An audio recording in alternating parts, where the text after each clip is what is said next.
Hello guys, welcome to my YouTube channel. My name is Harjeet Kaur. हम कर रहे हैं लूसेंट जीके के ऑब्जेक्टिव क्वेश्चंस, जिसमें हमारा मिडीवियल हिस्ट्री चल रहा है और इसमें आज हम डिस्कस करेंगे एडवेंट ऑफ यूरोपियन से रिलेटेड क्वेश्चंस। तो फर्स्ट क्वेश्चन है, विच one of the following was not a French settlement. तो इन चारों में से फ्रेंच सेटलमेंट कौन सी नहीं है? तो आंसर है गोवा। अब बात आती है गोवा फ्रेंच सेटलमेंट नहीं है तो कौन सी सेटलमेंट थी? गोवा पोर्चुगीज सेटलमेंट थी। राइट, गोवा कौन सी थी? Portuguese settlement. अब ये जो गोवा था ये 1961 में लिबरेट हुआ था।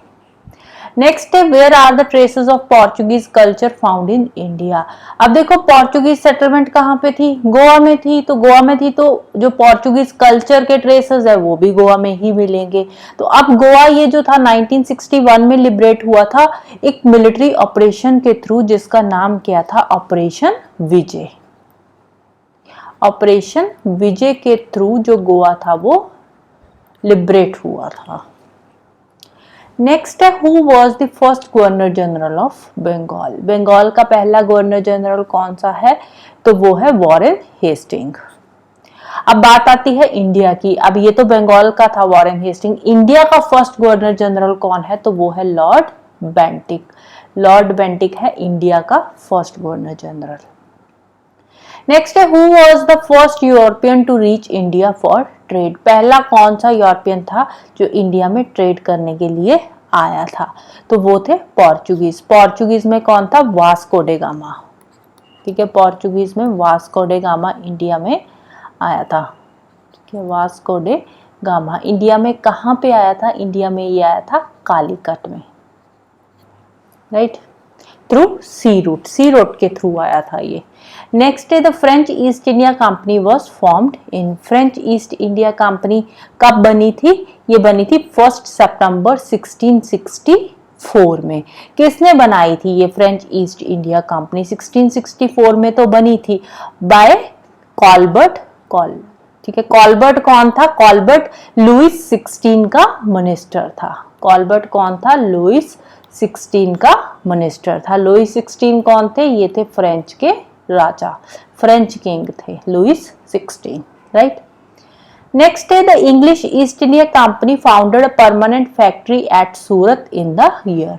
इंग्लिश ईस्ट इंडिया कंपनी ने सूरत में जो परमानेंट फैक्ट्री लगाई थी कौन से साल में लगाई थी? तो ये लगाई थी 1613 में। नेक्स्ट है, the administration of the English East India Company in India came to an end of. अब ये जो इंग्लिश ईस्ट इंडिया कंपनी की एडमिनिस्ट्रेशन है ये कब खत्म हुई थी इंडिया में? ये खत्म हुई थी गवर्नमेंट ऑफ इंडिया एक्ट 1858 के थ्रू। नेक्स्ट है, the battle of Wandiwash 1760 was fought between. ये जो बैटल ऑफ वांडीवॉश हुई थी ये हुई थी इंग्लिश एंड फ्रेंच के बीच में। और ये जो बैटल ऑफ वांडीवॉश थी ये थर्ड कर्नाटिक वॉर्स का ही पार्ट था। और ये खत्म कब हुई थी? ये खत्म हुई थी with the treaty of Paris in 1763। 1763 में ट्रीटी ऑफ पेरिस साइन हुई और उसके बाद ये जो बैटल ऑफ वांडीवॉश है ये खत्म हो गई, which is a part of third Carnatic war. Next है, Bombay was acquired by English from the Portuguese. कब एक्वायर करा था बॉम्बे इंग्लिश ने? 1661 में। कैसे एक्वायर करा था? मैरिज ट्रीटी के थ्रू। किन की मैरिज हुई थी? चार्ल्स टू की मैरिज हुई थी। चार्ल्स टू की मैरिज हुई थी। किसके साथ हुई थी? ये हुई थी कैथरीन के साथ। राइट। अब ये कैथरीन कौन थी? कैथरीन पोर्चुगीज किंग की बेटी थी। पोर्चुगीज किंग की बेटी थी। और चार्ल्स टू कौन थे? ये इंग्लैंड के थे। राइट। अब इन दोनों की शादी हुई तो शादी में क्या हुआ? जो कैथरीन थी, कैथरीन को जो बॉम्बे की टेरिटरी थी वो डॉरी में दे दी गई थी। दहेज में एज अ गिफ्ट कैथरीन को दे दी गई थी। अब ये चार्ल्स टू कौन थे? ये इंग्लिश थे। तो ये इंग्लिश ने टेरिटरी को एक्वायर कर लिया डॉरी के थ्रू। राइट। नेक्स्ट है, during the Mughal period which one of the following traders first came to India. Mughal period के टाइम पे कौन से ट्रेडर्स सबसे पहले इंडिया में आए थे? तो वो थे पोर्चुगीज। सबसे पहले पोर्चुगीज आए, उसके बाद डच आए, फिर इंग्लिश आए और लास्ट में फ्रेंच आए थे इंडिया में। नेक्स्ट है who granted the permission to establish French factory at Masulipatnam. Masulipatnam भी बोल देते हैं, मसौलीपट्टनम भी बोल देते हैं।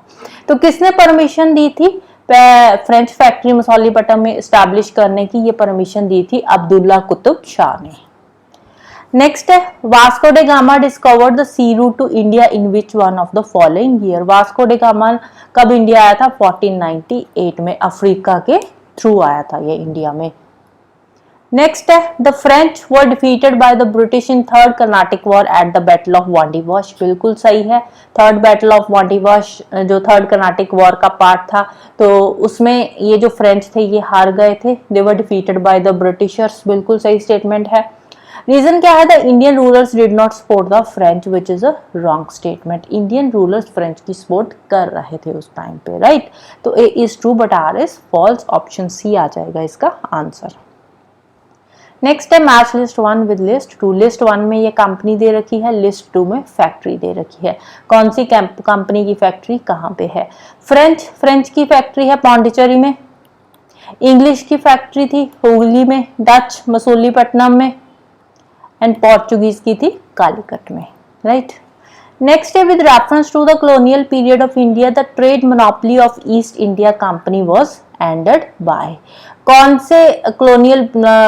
सा एक्ट था जिसके थ्रू जो ईस्ट इंडिया कंपनी की ट्रेड मोनोपोली थी वो खत्म हो गई थी? तो वो था द चार्टर एक्ट ऑफ 1813। इसमें ट्रेड मोनोपोली खत्म हो गई थी except the monopoly in trade with China and trade in tea. Next है in 1717 who among the following Mughal emperors had issued the royal edict to allow the business privilege to Britain's East India Company। तो ये थे फारूक सियार। फारूक सियार ने एक फरमान issue करा था जिसमें उन्होंने ब्रिटिश ईस्ट इंडिया कंपनी को कुछ बिजनेस प्रिविलेजेस दिए थे, राइट? नेक्स्ट है why did Dutch East India Company fail to maintain its influence in India. Dutch East India Company अपना इन्फ्लुएंस क्यों नहीं इंडिया में मेंटेन कर पाई? अब देखो हुआ क्या था, पहले आए पोर्चुगीज के बाद आए डच जैसे आए इन्होंने पोर्चुगीज को एलिमिनेट कर दिया। डच के बाद आए इंग्लिश आए तो इन्होंने डच को एलिमिनेट कर दिया, ठीक है? तो अब डच को एलिमिनेट किसने किया था? इंग्लिश ने किया था। तो आंसर क्या आ जाएगा? Option D, English forces made them to leave India. Next है who granted the permission to establish first British factory at Hooghly in Bengal. Bengal में पहले ब्रिटिश फैक्ट्री हुगली में बनाने की परमिशन किसने दी थी? तो वो थे शाह शुजा। तो आंसर आ जाएगा ऑप्शन सी। शाह शुजा कौन थे? ये शाहजहां एंड मुमताज के बेटे थे। नेक्स्ट है first definite step to provide parliamentary control over British East India Company was taken by. तो कौन से एक्ट के थ्रू ये पार्लियामेंट्री कंट्रोल किया था over the British East India company? तो वो था regulating act of 1773, right? So this is all about today.